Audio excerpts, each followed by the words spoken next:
Nu, reku nedaudz par dīķiem. Šeit ir tās dīķis un izmantot sistēmu, lai neaizsalst.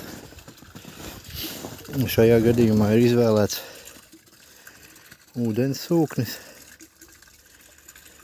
Līdzīgi kā dārza dekoros, kur būvēja iekšā, lai strūklakis būtu.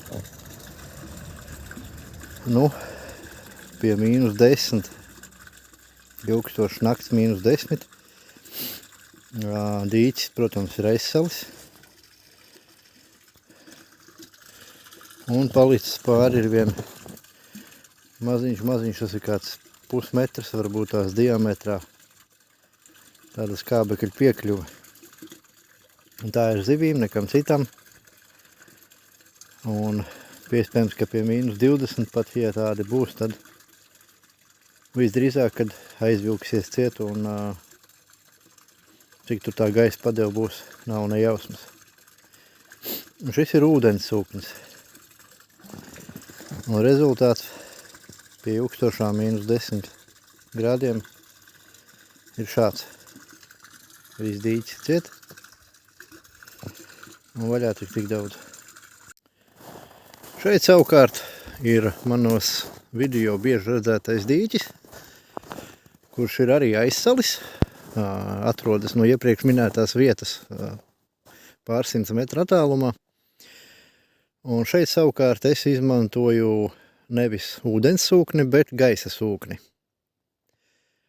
Un kā redzat, rezultātā neaizsalusī daļa ir aptuveni 3,5 metri diametrā.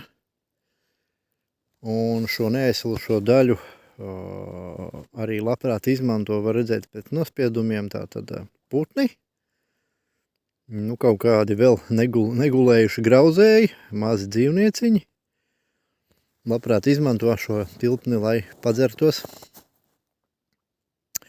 Un daudzus gadus cīnījos ar šo problēmu. Zivis gāja bojā pavasarī, tātad ledus nokūst. Un zivis ir čupām beigtas. Nelīdzēja nekas manā gadījumā, ne urti āliņģi ar zariem saliktiem, kas būtībā ir tas pats, kas rekur vilkvāls. Nu, nekas īsti man nelīdzēja. Un es saskaros ar to, kad katru pavasari tātad zivis bija beigtas, un man bija jāpērk zivju papildinājumi šim dīķim, lai viņš, kā saka, nebūtu tukšs. Pēdējā ziema pirms šo sūkni iegādājos, tā tad bija galīgi traka, aizgāja bojā, nu, būtībā visas zivis. Dīķis bija galīgi dzidrs, tukšs, pacietības mērs bija pilns. Salaidu iekšā kārtējo reizi zivis, protams, un iegādājos šādu te gaisa sūkni. Kā redzat, video rekur var redzēt, kad ir caurule, kas pienāk. Lai caurule nedaudz nogrimtu zem ūdenī, tai galā ir piesiets kaut kādi 30 cm no gala ir piesiets strīķis, aukla, kuras galā ir ķieģels, lai viņš vienkārši notur to gaisa caurules galu, nu, kādu pusmetru virs dīķa dibens. Un tad ir vislabākais rezultāts. Tātad šī caurule manā gadījumā nāk šeit. Un pie šķūni man ir neizmantots šobrīd tātad bišu strops. Nezinu, vai var dzirdēt. Tāda klusa dunoņa. Tātad iekšā ir sūknis. Tās parādīs šitā te. Šāds te. Tā man te ir tālumaiņa. Šitā pat šādi.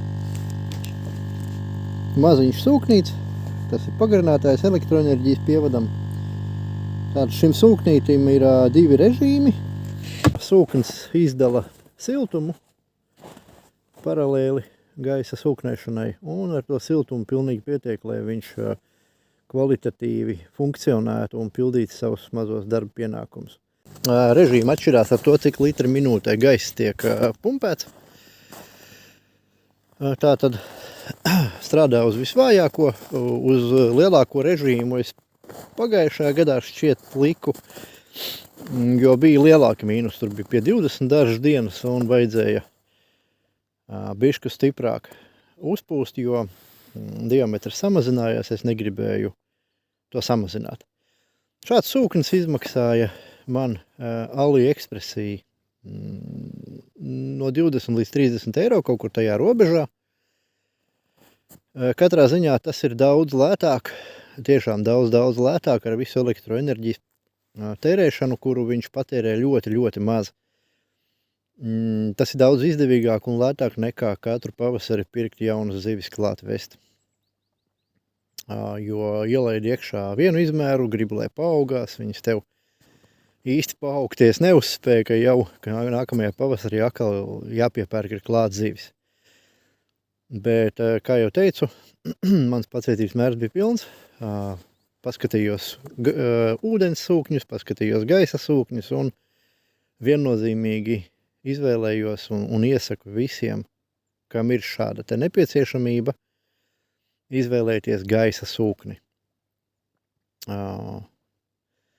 Nu tā kaut kā, jā, lapai ierobežojumi ir beigušies, tāpēc no manis šogad pirmais tāds noderīgais video. Ceru, ka arī jums tas noderēja, ja ne, tad, jebkurā gadījumā aicinu padalīties, lai šis video redzams visiem, kam tas varētu būt nepieciešams.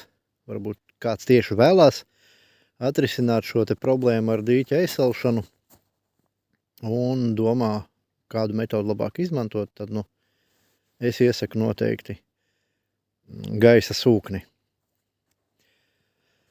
Tā kā tā, paldies visiem par uzmanību.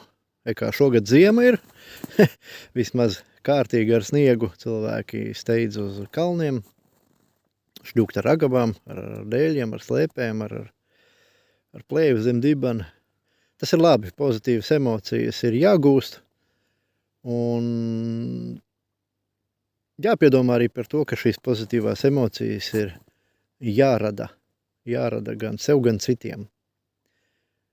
Jo katra mūsu darbība un bezdarbība rada sekas. Šīs sekas veido vidi, kurā mēs dzīvojam, savukārt šo vidi, tā ir tā, kuru mēs nododam saviem pēcnācējiem. Lai visiem viss forši. Pagaidām. Atā.